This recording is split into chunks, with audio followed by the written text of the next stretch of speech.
guys, welcome back to our channel. Today's vlog, we have just a short discussion and a sharing regarding to my research about people just pretending they like you or they are really like you, or you just pretend, okay? According to psychology. So here, I got research here. So I'm just explain to you.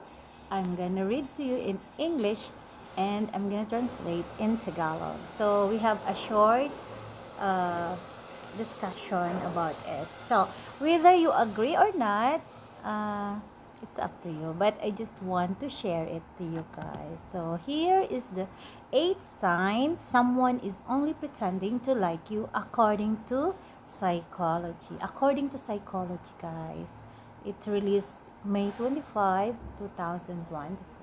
So here we put here is psychology has some interesting insights to offer us in this regard. It turned out there are telltale signs that someone might be pretending to like you. Meron daw mga pag-aaral based sa psychology na meron silang nalalaman na yung mga 8 signs na yung tao na nagpretend lang na gusto ka or hindi ka talaga gusto. Yan. So, number 1 here is they are not genuinely interested in your life. Yan. Hindi daw po yung mga taong yon na nagpre-pretend is hindi sila interesado sa buhay mo. If ever you're gonna tell something or just share something, they are not interested. It means hindi po sila tunay na kaibigan or hindi talaga sila tunay na may gusto sa iyo or sa akin. Yan. Kasama na ako doon. Yan. Sabi dito sa English, it's a common experience you're sharing a meaningful story or talking about something you're passionate about, but the other person seems disinterested or distracted. So, yung mga taong minsan nakaka-experience po ba kayo na pag nag-share ka ng isang bagay, tapos hindi po sila interesado, and pag tinanong mo sila, naintindihan ka ba? Or alam mo ba? Bigla silang magulat, ano nga yun? Ibig sabihin, hindi po sila nakikinig sa'yo. It means, pakitang tao lang yung pakikipagkaibigan niya sa'yo. Yan. Sabi ng psychology, according to psychology. So, number 2 here is, mahaba siya, pero I just make it short, kasi baka ayaw nyo na makinig sa akin. Sabihin, bakit mo ako ililecture? Alam ko na yan. So, some people don't want to, topic like this because they gonna know. So I said, why you gonna lecture me? I know that. But I just want to share you guys because it's my research. Yeah. So number 2 here is they're always too busy for you. So yung mga taong nagsasabi, sorry, I'm busy for 3 years, for 4 years, for 2 years, for 1 year. It means sila yung nagpipretend lang na kaibigan kanila. Pero hindi po talaga. Kasi kung tunay kang kaibigan is you really connect to each other. Hindi lang yung may kailangan ka, hindi yung lagi ikaw yung ichi-chill. Yan. According to psychology, guys, I'm not saying according to my opinion. I'm just reading based on my research. So, here, they said they're always too busy for you. So, in English, ever had one of those friends who always seems to be too busy? I recall a friend from my college days. We used to hang out a lot and had some great times together. But over time, I noticed a shift. Ibig sabihin, nagbago. Nagbago ang panahon. Siyempre, di ba, hindi rin natin maiwasan, di ba? Nagbabago talaga ang tao. Kaya nga tayo nga tumatanda ibig sabihin nagbabago tayo, pero para sa akin, never ako magbago. If ever you are my friend, I treat you a friend, forever friend.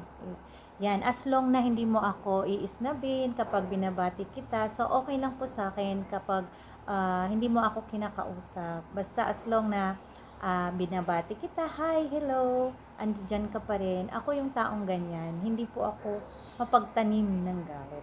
This one is according to psychology lamang po. So, yeah, disclaimer lang po it's not my own opinion, based on my research. So, but over time, I noticed a shift.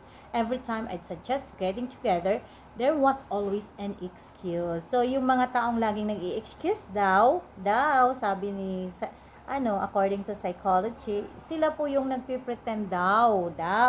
I'm not sure na sila po ay may gusto sa atin bilang kaibigan or bilang isang babae. Yan.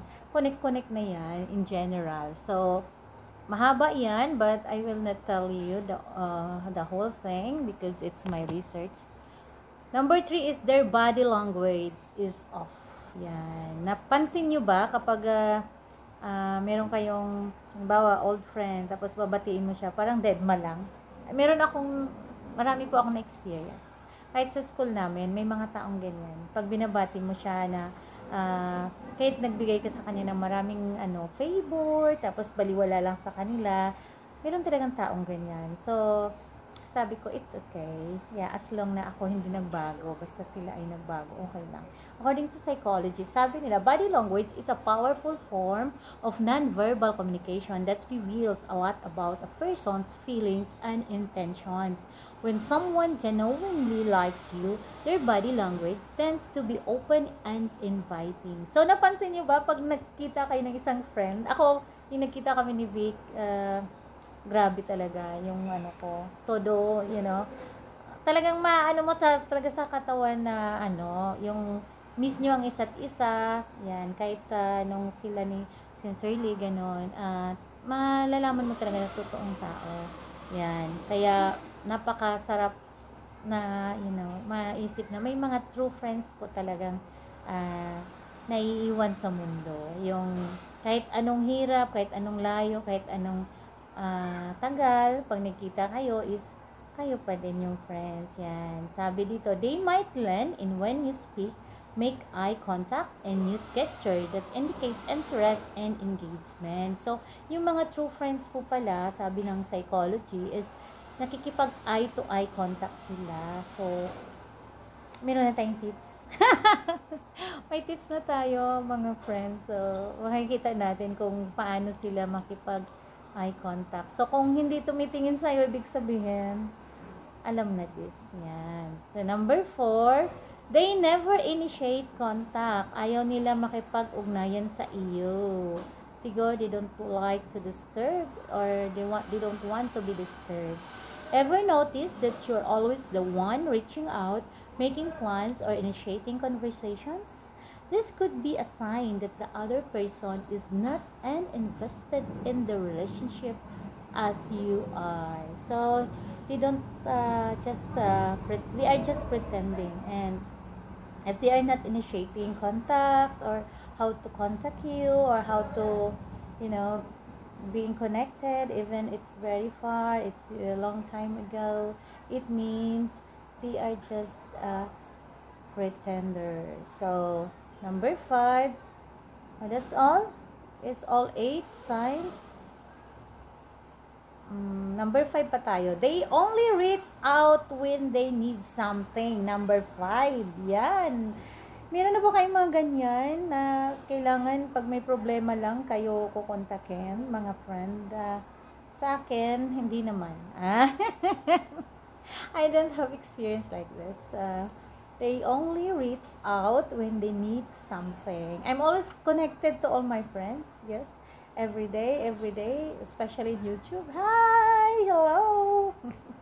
Yan. So, that is number 5. Sabi nila, yung mga tao daw na kukontakin ka lang or kakamustahin ka lang, pero may kailangan pala sila, it means nagpe-pretend lang sila na may gusto kanila, being a friend. But in total, according to psychology, is not. So, number 6 is here, their compliments feel shallow. So, a while back, I had a colleague who was very complimentary.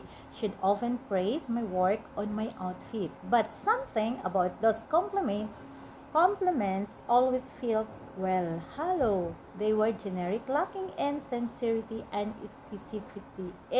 specificity. So, meron daw panahon na yung mga ganong mga tao ay binabati kanila or pinupuri kanila, but minsan nagkakaroon ito ng kakulangan at meron siyang malalim na mga pagkahulugan kapag pinupuri ka daw nila. Yan. Sabi niyang psychology. Ang daming alam, no? So, here is number 7. They're not there when you need them. Wala sila doon kapag kailangan mo sila. Paano ba yan? They are not there if you need them. How to describe that? Kung kailangan mo ng kausap, wala sila doon. Kailangan mong karamay, wala sila doon. That is pretenders. Yan. Pero, wala akong ganitong friends. Always is, my friends is always keep in touch. Konti lang naman kasi friends ko. Sino ba? Kaya, thanks God, I have small friends. Yes. Number 8, the last one is, you don't feel secure in the relationship. Hindi ka secure sa inyong relasyon. I think this one is based on relationship like boyfriend and girlfriend. So, in general, the other side there is pwede siyang sa general, but this number 8, it seems like only for lovers. Because sabi dito, you don't feel secure in the relationship. So, hindi ka maging secure sa relationship nyo kasi nga, nalalaman mo na pretender siya. So, hindi ka maging secure. At the end of the day, the most important sign that someone is pretending to like you might be your own feeling. If you constantly feel insecure or uncertain about where you stand with someone, it could be a sign that their feeling towards you aren't genuine. So, sabi dito, nakakatuwa naman. Sabi dito, kapag nararamdaman mo daw na ay nagsisinungaling siya, ibig sabihin, hindi daw talaga totoo yung pagmamahal nila. Instinct. Yan. Hindi daw po talaga totoo na gusto kanila or love kanila according to psychology. Yan. So, that's it for today. Sana meron kayong nakuhang tips dito sa ating binabasa sa aking research.